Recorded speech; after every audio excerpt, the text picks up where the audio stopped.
Antes de a gente sentar nessa cadeira, na posição de responsável pela defesa, responsável técnico pela defesa, de haver o Ministério Público, juiz, assessoria, estenotipia, seja lá como for, gravação. Antes disso tudo, dessa sala estar cheia, completa, réus, colegas, a gente precisa, lá no escritório, resolver uma série de questões que preparam o melhor trabalho para esse momento. E eu não tenho dúvida, como eu já falei, que é na resposta à acusação o primeiro momento, onde eu faço os requerimentos que são de medidas e de atos de diligência que são indispensáveis para o começo da audiência. Eu tenho que deixar isso muito claro já na resposta. Mas eu peço a tua atenção para uma questão que é fundamental.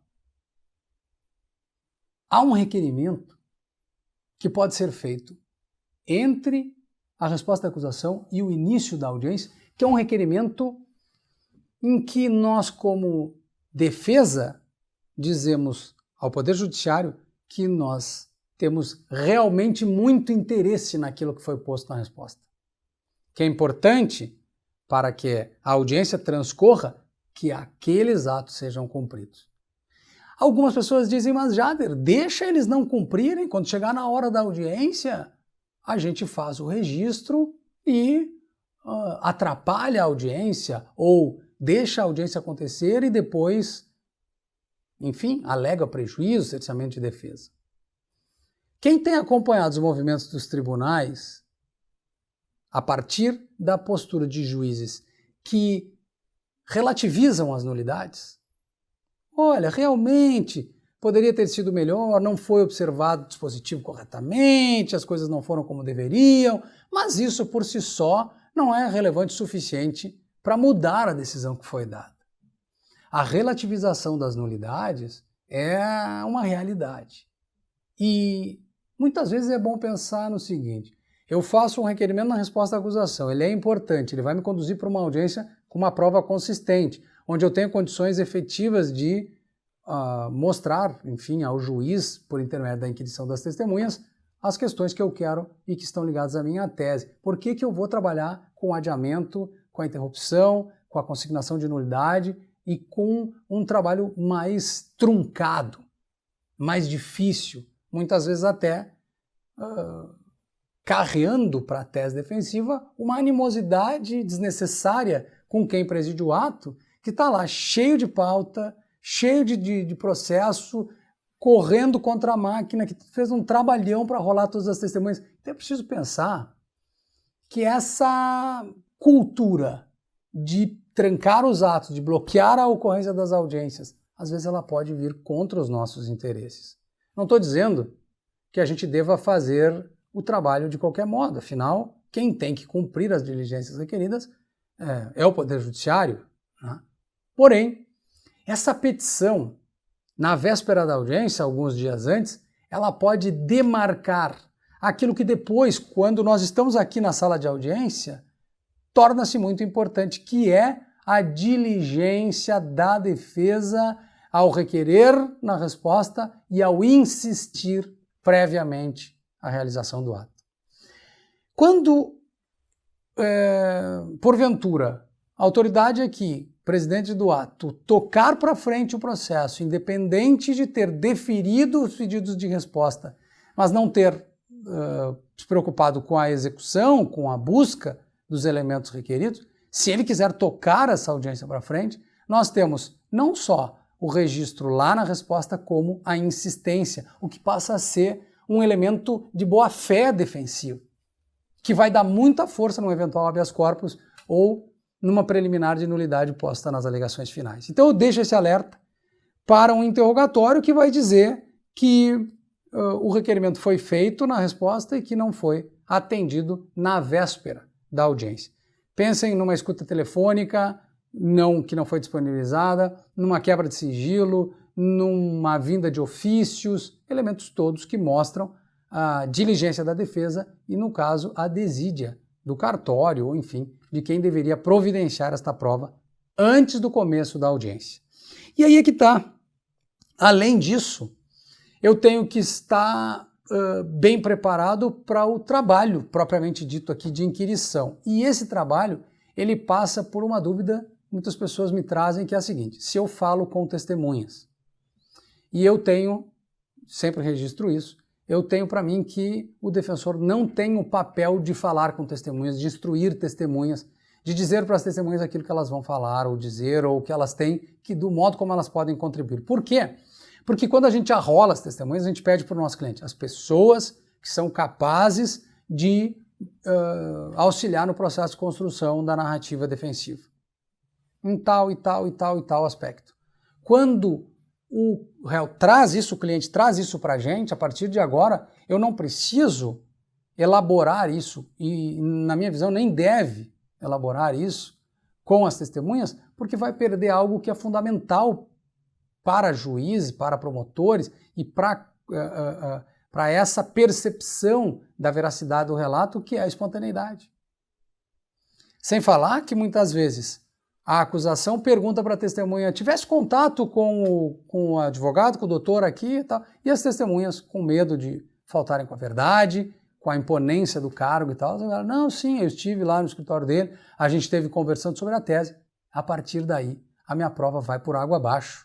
A credibilidade da testemunha não existe mais, porque esse contato em reunião com o defensor mostra uma espécie de preparação para a mentira, para a criação de uma história falsa, porque se reuniu com o defensor exatamente para criar uma inverdade. Então, minha opinião em relação às testemunhas é de distanciamento.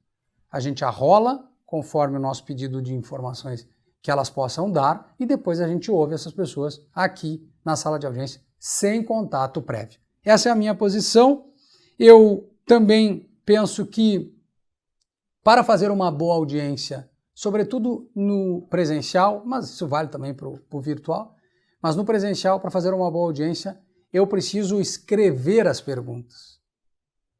É muito diferente eu fazer uma audiência onde eu tenho os itens, os tópicos separados com perguntas previamente escritas. É muito diferente. A qualidade, a questão estratégica, quais perguntas colocar antes, quais colocar depois, sem prejuízo, obviamente, das perguntas que possam surgir na hora.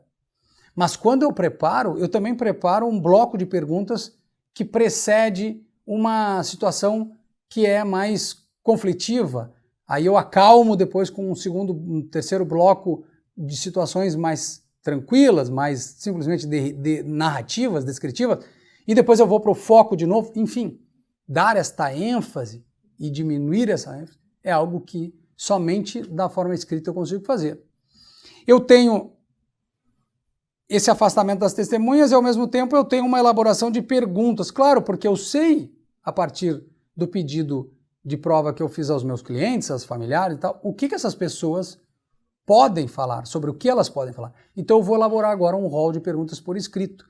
E a última questão, importantíssima, prévia, é identificar mapas, fotos, documentos, outros depoimentos, prova policial.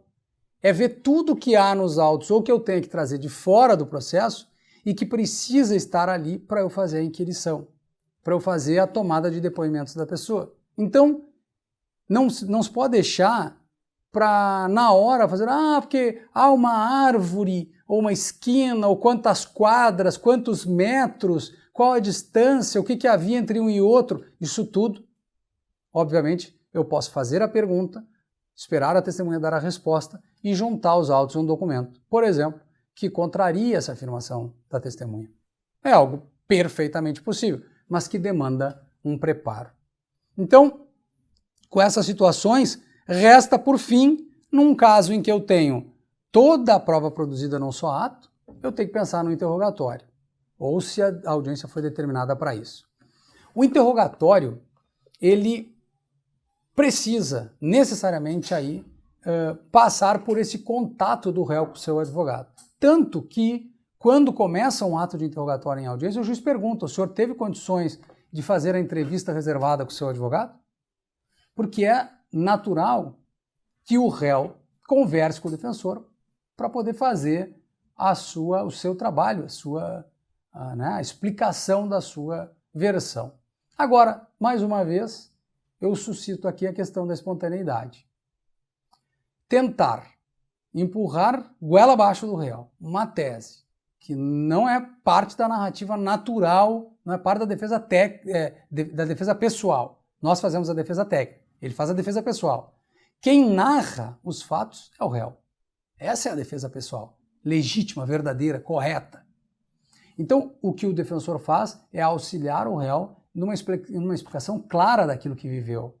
Mostra para ele como essa ritualística se desenvolve, o que é normal, como não é normal, como se reportar a cada uma das pessoas, o que é bom fazer, o que não é bom fazer, mas não no sentido da criação de um fato, da criação de uma tese falsa, da indústria de algo. Não, ao contrário, é da demonstração mais fidedigna, mais clara e mais honesta daquilo que viveu. Muitas vezes os réus precisam simplesmente de segurança para dizerem aquilo que eles viveram. Então o réu inseguro, ele poderá passar às pessoas que estão inquirindo uma ideia de falso, de mentiroso, quando na verdade é simplesmente o nervosismo natural do ato.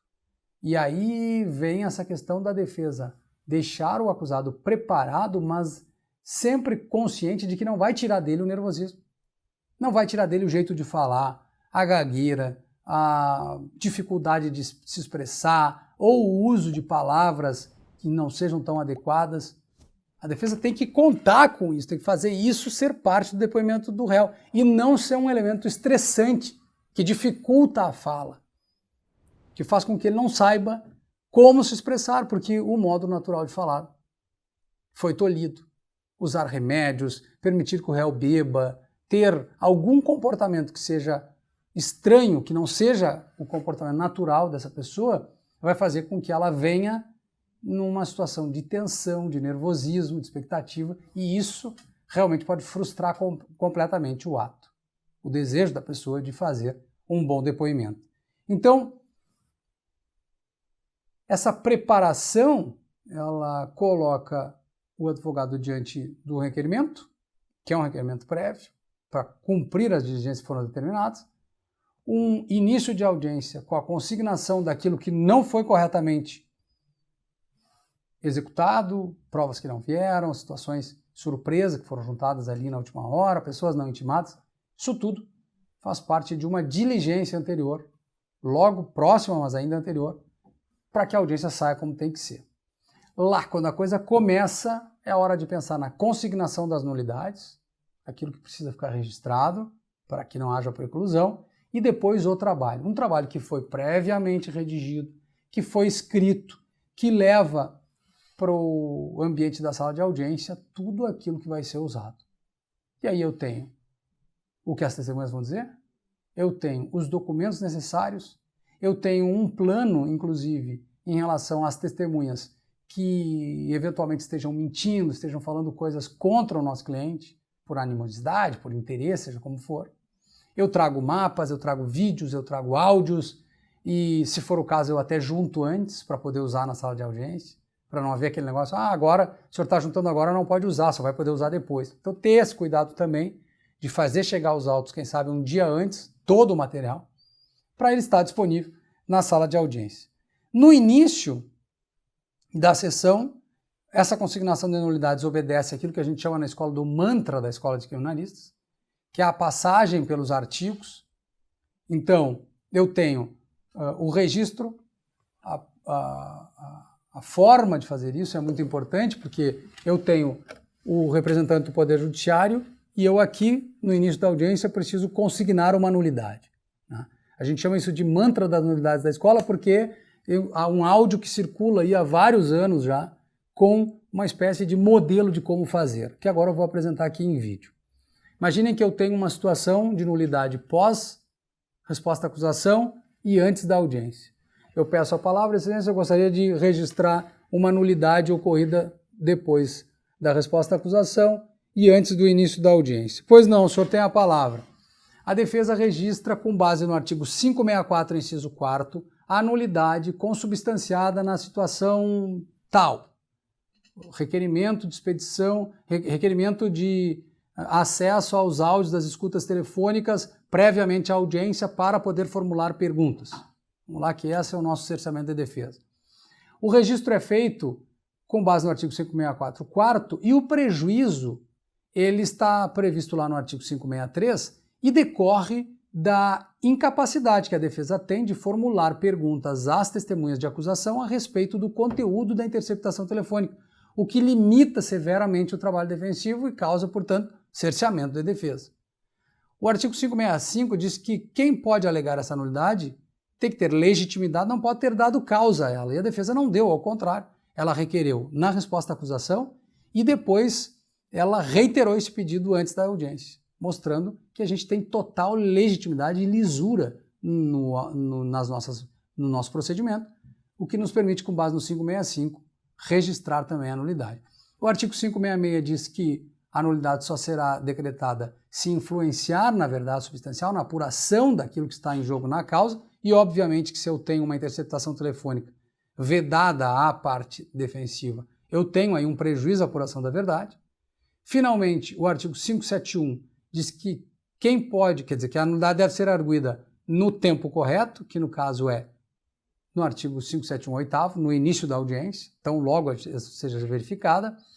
E o 572 fala que as nulidades que forem registradas em atas não precluem para que seja novamente refeito o ato com base no 573. O registro é feito com a citação dos artigos nesses moldes, requerendo ao final que seja reconhecida a nulidade e refeito o ato. Esse é o trabalho de início de audiência. Eu posso requerer, por exemplo, seja adiada a audiência para que a defesa possa ter acesso aos áudios, para que seja designada uma nova audiência, enfim, aí eu vou ver como fazer isso. Mas, recapitulando, eu tenho o 564 quarto, prejuízo no 563, a legitimidade no 565, a influência na apuração da causa no 566, eu tenho o momento a ser alegado, 571, eu tenho o efeito, que é não permitir a preclusão do 572, e eu tenho a consequência, que é a renovação do ato com base no 573. Esses elementos todos conjugados quase que trazem a totalidade dos 10 artigos da nulidade. E eles fazem com que, bem redigidos e bem demonstrados, seja impossível passar por cima dessa arguição. Isso é feito no início ou em qualquer momento da audiência, sempre com todos os elementos. Ah, mas o senhor já fez uma vez o registro com tudo. Não importa. Eu preciso fazer o registro completo sempre, porque cada nulidade ela é observada, ela é analisada isoladamente. Então não adianta eu fazer no primeiro e a nulidade ser analisada na segunda, terceira, quarta, quinta oportunidade de maneira incompleta. É preciso fazer isso em todos. Então fazer essa consignação, fazer requerimentos. A defesa tem requerimentos? Sim, a defesa tem requerimentos. E formular, fazer os seus requerimentos. E aí, para terminar, como postura de audiência, já que a gente falou que não há um caminho para a paz, que a gente usa da comunicação não violenta, é muito importante que nesta base, postura e atitude, nessa tríade da escola aí, que a gente tenha capaz de estar concentrado no que nós estamos fazendo e sempre com firmeza. Quando eu falo com o juiz ou com o promotor, eu tenho que verdadeiramente ter firmeza na minha fala, na minha atitude. Se o juiz me pergunta, o senhor aceita a inversão da ordem das testemunhas, ouvir as de defesa primeiro, depois de acusação? Não, excelência, a defesa não aceita. Dizer este não, excelência, não, doutor, não, senhor juiz, senhora juiz, não, esse não precisa ser dito. E precisa ser dito com ênfase. Não, a defesa não aceita. É isso. Porque essa postura intimidada, não, veja bem, que nós já falamos, é que não se coaduna com o trabalho defensivo. Sim é sim, não é não, a defesa não aceita, não concorda. Ah, mas eu vou fazer assim mesmo. Ok, beleza, então vamos lá, vou registrar mais uma vez a nulidade do ato processual por um desrespeito, por uma violação legal. Apresenta o artigo que está sendo violado, o prejuízo e tudo aquilo que a gente falou sobre as nulidades, de maneira muito assertiva, muito positiva. E aí, voltando à questão da agressão, se alguém é tomado de raiva, se alguém se sente ofendido e agride, a gente mantém a serenidade, Aí alguns até dizem, mas Jader, como assim manter a serenidade? Na hora eu estouro. Pois é como a gente acaba dizendo. Se na hora tu não está tendo autocontrole, obviamente que é nessa hora que começa o prejuízo para o teu cliente, para ti mesmo, para a tua imagem, para a construção do teu nome na advocacia. Ah, me estourei, beleza, perdeu. É simples. Então, manter essa serenidade, manter essa calma, para poder levar o ato com tudo aquilo que estava programado para acontecer. E aí uma coisa muito importante, a questão da inquirição de testemunhas. Saber não perguntar. Saber deixar a dúvida pairando. Nem sempre é incumbência da defesa resolver algumas questões. Ah, o Ministério Público perguntou, a defesa perguntou, mas continua uma dúvida. Ok. Indúbio pro réu. Se está duvidoso, se a questão é séria e há dúvida, deixa assim. É melhor assim do que ficar perguntando, sobretudo para testemunhas de acusação, e o contexto, o plano geral da inquirição ficar muito ruim para o cliente. Então é preciso saber não perguntar. Quando eu tenho uma determinada questão importante e eu tenho liberdade para perguntar, aquilo pode ser enfrentado, tocar à frente. Mas saber não perguntar. Depois do interrogatório, o réu está preparado, vai lá, faz o seu interrogatório, uma coisa que eu reputo extremamente importante, que é a acariação e todo o cuidado com o reconhecimento. Na acariação, muitas vezes eu tenho um policial, alguém que tem fé pública, né? Essa ideia de que é de ser dada credibilidade aos policiais que têm fé pública. Quando eles afastam a palavra do acusado, muitas vezes só a acariação salva. No seguinte sentido, o acusado mantém a sua versão com firmeza diante de uma testemunha policial que, tomada, né, de surpresa pela ênfase do acusado, pela demonstração, ou pelos detalhes das coisas que ele diz, ou quando ele, às vezes, até intimida um pouco, por favor, olha aqui no meu olho, fala a verdade, tu não tem por que fazer isso e tal. Isso é muito relevante numa tomada de depoimento. Fora daí eu tenho palavra da testemunha policial, por exemplo, e palavra do réu. Em quem que o jurado vai acreditar, em quem que o juiz vai acreditar? Na palavra do policial. Porque afinal o outro é um bandido. O outro não vale nada, não tem nenhuma significação, ele é uma pessoa, um condenado ou alguém que está preso preventivamente. Então, ter cuidado porque o medo da acariação nos leva à aceitação dessa relação díspar em que o policial leva vantagem. E o reconhecimento de pessoas ou de coisas, ter toda a atenção do mundo por 226, onde eu não posso simplesmente deixar a vítima ou a pessoa que vai reconhecer entrar e sentar aqui para dar o depoimento e depois fazer uma pergunta se essa pessoa aqui ela reconhece, sem sombra de dúvidas, como sendo o autor, porque vai estar evidente, vai ficar muito claro. Então, se eu sei que eu vou ter reconhecimento, eu não deixo o meu cliente entrar na sala de audiência até que as condições do 226 estejam preenchidas, que pessoas semelhantes ao réu sejam colocadas numa sala, num local, onde aí sim o reconhecimento possa ocorrer de maneira adequada, como está legalmente previsto. Acariação, não abrir mão disso, não ter medo e reconhecimento, para não ficar essa palavra do policial aí, ecoando como sendo a verdade. Terminou? Já fiz tudo isso, interrogatório, agora é só ter atenção para as possíveis diligências que surjam da instrução. Testemunhas referidas, ofícios, fotografias, perícias, conclusão de perícias, posição de autores, de especialistas, tudo isso, ao final, né, o juiz pergunta se Aliás, quando a audiência ela é dividida em partes, ao final de cada audiência, os juízes e juízas perguntam: e aí a defesa, tem algum requerimento? Esse sinal é importantíssimo, porque pode estar aberta aí uma janela para uma produção de prova importantíssima e que só pode ser feita ao final. Arrolei testemunhas lá na resposta. Veio a instrução, me mostrou o cenário completamente diferente. O que eu faço? Uso o requerimento do 402, uso o requerimento de diligências final. A defesa tem algum requerimento? Tem. Então tá aí. É uma prova testemunhal, é uma testemunha referida que vai repor a questão que não estava prevista lá na resposta e que surgiu na instrução. Isso tudo termina com as alegações finais, que podem ser orais, e para isso eu tenho que estar preparado. para fazer isso de maneira oral na própria audiência, ou por escrito quando é substituído. E daí a ideia que a gente sempre tem de que eu só posso recorrer daquilo que eu falei antes. Então, toda a matéria de preliminar, mesmo que tenha sido posta em audiência, toda a matéria de preliminares, as análises todas que digam respeito à defesa de mérito, as teses alternativas e os requerimentos bem formulados, numa alegação que não pode ser enorme, gigante, que ninguém tenha condições de ler, e também não pode ser sucinta a ponto de não dar a entender quais são as teses defensivas.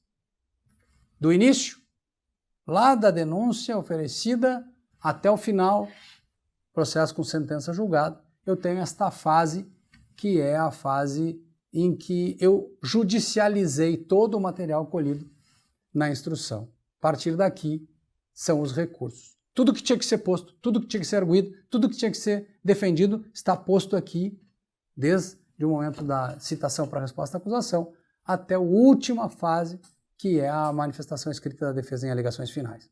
Agora está tudo posto. Deixa vir a sentença, porque daí, a partir daí, é tudo com os tribunais, nos recursos, com o trabalho todo que tem que ser feito, não só de entrega das razões, mas com a estratégia de sempre, em face do caso concreto.